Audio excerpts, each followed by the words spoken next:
अस्सलामु अलैकुम वरहमतुल्लाहि वबरकातुहू। आज की इस वीडियो में बात करेंगे कि क्या जिन्नात भी इंसानी औरतों से हमबिस्तरी कर सकते हैं या नहीं, और अगर कर सकते हैं तो उसके अहकाम क्या होंगे। यानी अगर कोई जिन किसी औरत से हमबिस्तरी कर ले तो उस औरत पर गुस्ल वाजिब होगा या नहीं होगा, इसके बारे में हुक्म शरा क्या है। बिस्मिल्लाहिर्रहमानिर्रहीम। तो देखें, इस मसले को आप बहुत अच्छी तरह समझ लें, याद रखें कि इस्लामी फ़िक़्ह और फ़तावे के मुताबिक जिन्नात का इंसानों से यानी इंसानी औरतों से हमबिस्तरी करना मुमकिन है। यानी ऐसा पॉसिबल है कि अगर कोई जिन किसी औरत पर आशिक हो जाए तो वो उससे हमबिस्तरी भी कर सकता है और उसके नतीजे में उस औरत को हमल भी ठहर सकता है।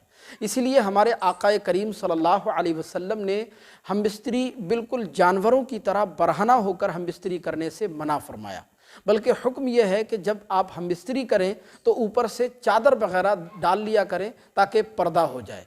बल्कि मियाँ बीबी जब हमबिस्तरी करने का इरादा करें तो सबसे पहले सतर खोलने से पहले बिस्मिल्लाहिर्रहमानिर्रहीम मर्द और औरत दोनों को पढ़ लेना चाहिए।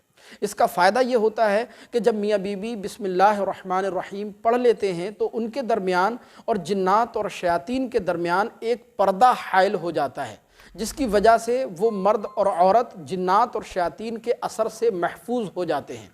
बल्कि हमें ये भी तालीम दी गई कि जब हमबिस्तरी करने का इरादा हो तो हमबिस्तरी करने से पहले मियाँ बीबी दोनों को हमबिस्तरी की दुआ भी पढ़ लेनी चाहिए। हमबिस्तरी की दुआ ये आपकी मोबाइल स्क्रीन पर आपको नज़र आ रही होगी, मैं पढ़कर आपको सुनाता हूँ। इस तरह से पढ़ेंगे, बिस्मिल्लाहिर्रहमानिर्रहीम अल्लाहुम्मा जन्निबना शैताना व जन्निबिश-शैताना मा रज़क़तना। ये हमबिस्तरी की दुआ है जो हमबिस्तरी से पहले लाजमी पढ़ लेनी चाहिए।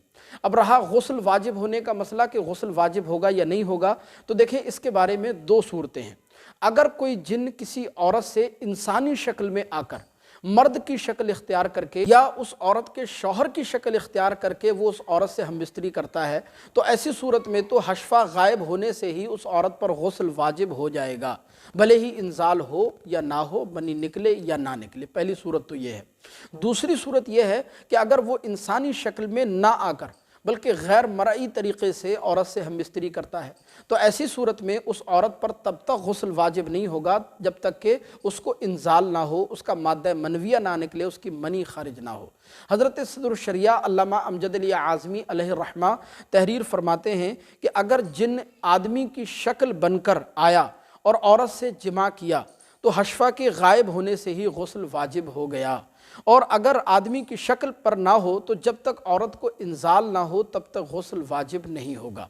तो खुलासे कलाम यह है कि जिन औरत से हमबिस्तरी कर सकता है उसके नतीजे में उस औरत को बाज़ औक़ात हमल भी ठहर सकता है, औरत पर गुस्ल जो है तब वाजिब होगा। जबकि अगर जिन मर्द की शक्ल इख्तियार करके औरत से हमबिस्तरी करे तो हशफा गायब होने से ही गुस्ल वाजिब हो जाएगा। अगर गैर मरई तरीक़े से हमबिस्तरी करे तो जब तक औरत को इंजाल ना हो तब तक उस पर गुस्ल वाजिब नहीं होगा।